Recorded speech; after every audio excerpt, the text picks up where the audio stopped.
Hey, how y'all doing today, man? Today we're working on a 2019 Honda Civic LX. We're going to be replacing the spark plugs and most importantly the valve cover gasket.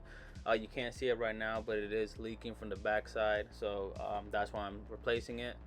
So I went ahead and took off that cover. It's a plastic cover covered by four 10mm bolts. Then I went ahead and I'm taking out this hose on the left side. It looks like a electrical harness that runs to the alternator. So you don't want to do what I just did right there on that green. You definitely want to pull the tabs out and pull it out. I just gently tugged and the thing was so brittle that it just broke right off. Here I'm taking off the connectors off the coils. I took away, there's a tab that holds that black piece, took away that as well. These 10 mils that hold down the coils, just zip them off. There's four of them.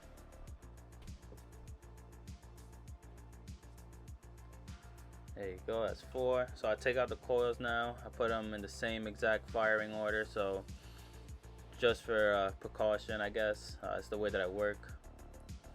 I mean, if you even if you put them, there was no problem with the engine before, and you just put them wherever you wanted to, would have been all right too.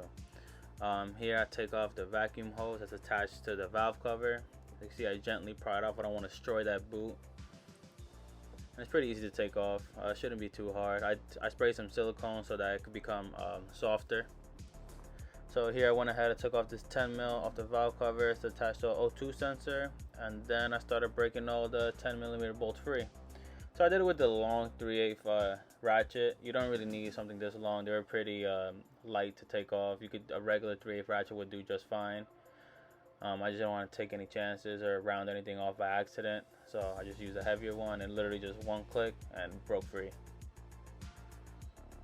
So here we're moving that tab, as you can see there. I didn't pull it off. I pulled it to the left and then out. So there's a tab that you have to pull to the left and out, so just remember that. You don't want to break that because that could be easily broken. And then there's two more that I'm going to get to on that left corner right there. So I switched to a larger extension, and there you go. So now I'm doing the spark plugs. Taking them off with the spark plug tool. This one has a rubber inside, so it holds the spark plug nice.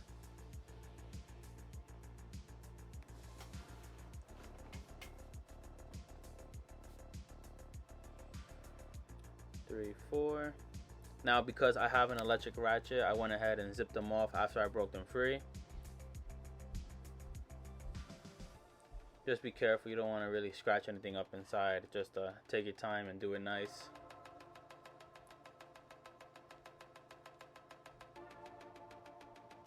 And make sure nothing falls in there after you take them out.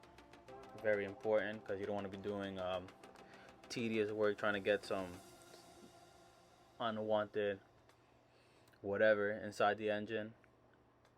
So over here I put some anti-seize on them, so the next time I do these spark plugs, they're not frozen inside or whatever the case may be. Just a little bit, nothing crazy. You don't want to get it on the electrode because then you would get problems. You don't want it inside the engine because you would get problems. Just I put maybe a little bit on 2 or 3 threads, and that was it. No glob, just a light coat. And I put them all of them. I just didn't show the process of me applicating the anti-seize on all the spark plugs. So I do it by hand first, make sure they're nice and threaded in. Now you could do the whole thing by hand until they further sit. Just for time wise, I grabbed an electric ratchet and I walked them in. Not exactly zap them, because you don't want to cause vibration to the spark plug. You could damage what's inside. So I just kind of walked them in lightly.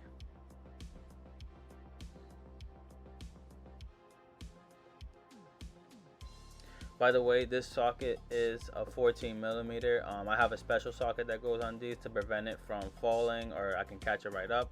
But what I do is that when I'm tightening these bolts, I do use a regular 14 chrome deep socket so that it doesn't stick to the spark plug. Because sometimes I've noticed that when you try to tighten a spark plug, as simple as the job may be, using the spark plug tool often leaves the socket trapped inside, and it's not fun doing it. It's just easier if you just tighten it with the regular socket. So here I'm taking off all the 10mm bolts that tighten the valve cover onto the engine block. So right now I'm just taking these out. They're all the same length, which is the great part, so you don't have to worry about where each one lies. They're all the same length, so that you can put them anywhere. You can mismatch them. It's gonna be the same thing. I used a magnetic socket to take them out. It's kind of easier so they don't fall out or anything like that.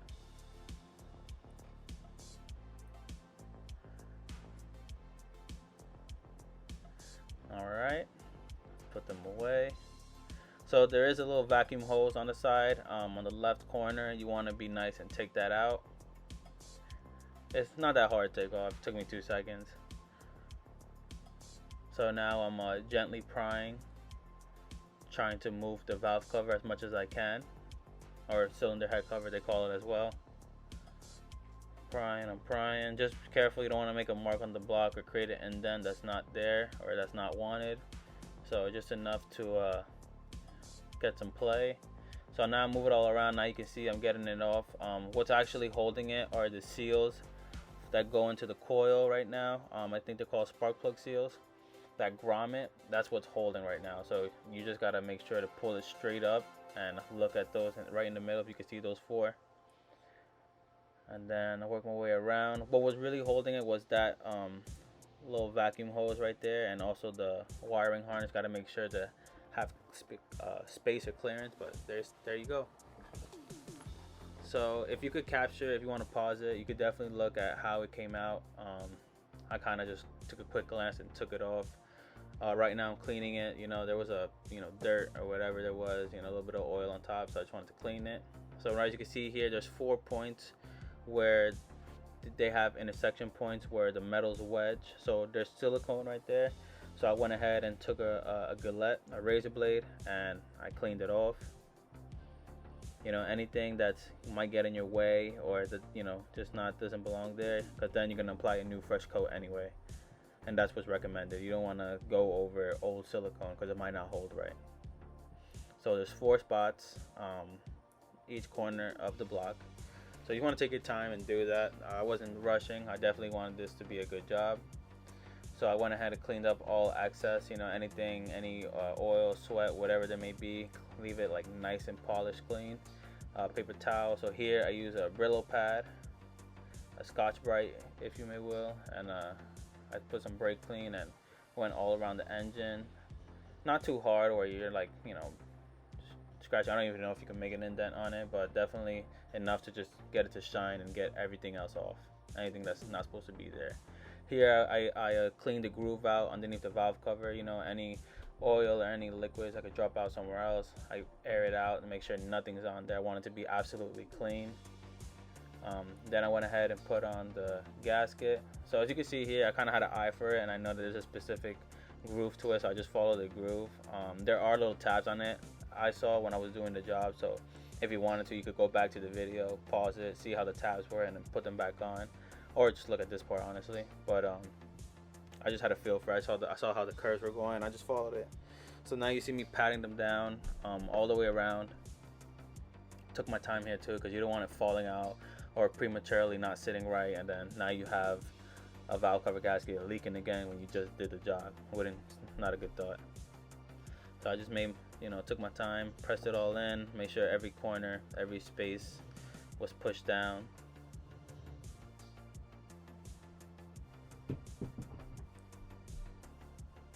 You can see I just took my time, making sure that there's no spaces, no irregularities along the valve cover gasket.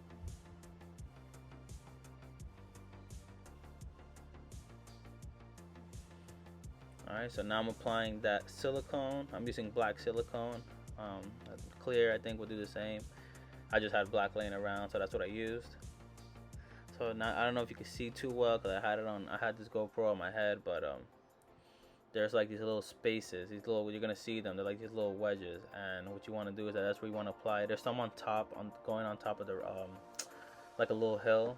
They had silicone there, so I put it as well as there as well. You just want to make sure that you get everything covered, and not too much, but not too little. Just a good amount, a good like a blob on the fingertip, so that you know that when the valve cover sits, it's gonna sit right and it's gonna cover those indentations where the engine block pieces meet. All right. So now I'm pushing it down. As you can see here, those same 4 spark plug seals that were giving us trouble taking it off are giving us trouble to put back in.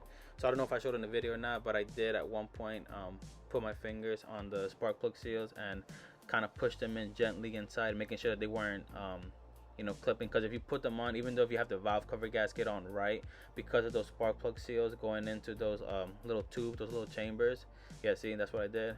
Yeah, make sure they go over it, not inside but around it. And then this way I found that the valve cover sits really nice onto the block. So then I went ahead and did it by hand. I got the magnetic socket, the 10 mils, inserting them all around.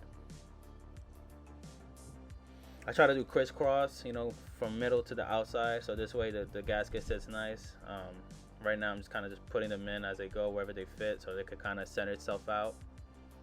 Not really putting any pressure or torquing it down, at least not yet.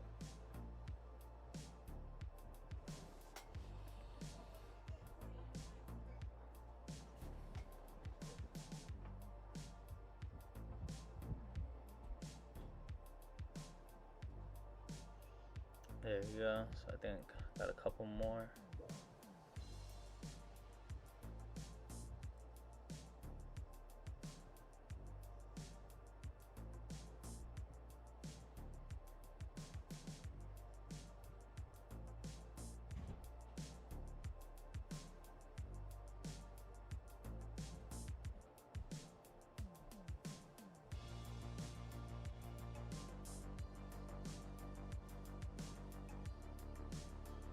So as you can see here, I'm zipping them down until this snap-on electric ratchet is pretty tough, even if it is a 1/4 inch. So I just do it until it kind of stops, and that's it. Don't go no more. I'm pretty sure we're gonna be over torqued anyway with this electric ratchet. I do have an electric torque wrench to secure the job. Definitely don't want it too tight where you might be breaking a screw or whatever. See, so over here it's 7 foot-pounds in the manual, so that's what I have the 1/4 inch ratchet set up to, and it's definitely light. I think there was like one or two that needed like a little slight 10-degree turn, but everything else was just over by like 1/2 foot-pound.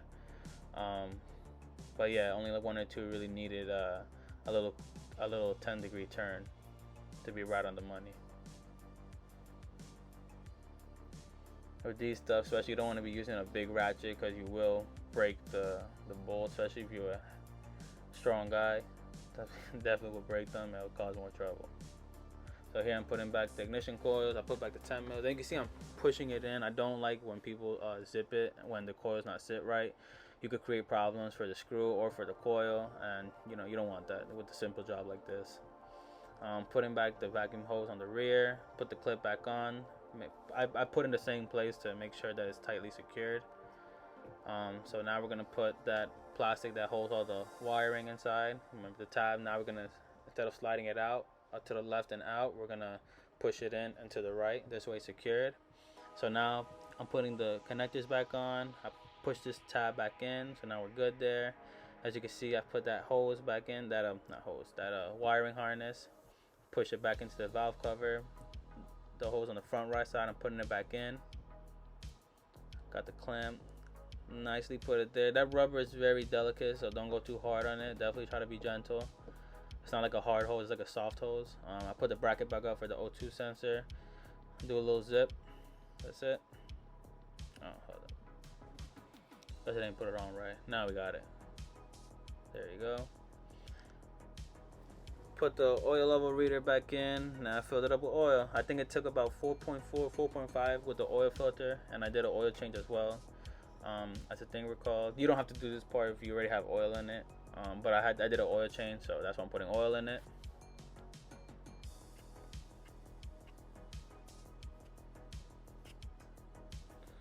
And yeah.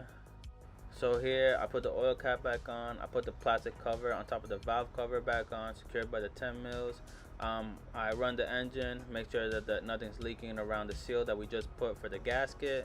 And if nothing's leaking for over 5 minutes of the engine running, you should be good. Other than that, that's a job well done. And that's it for today, guys. Have a good one, all right? Take care.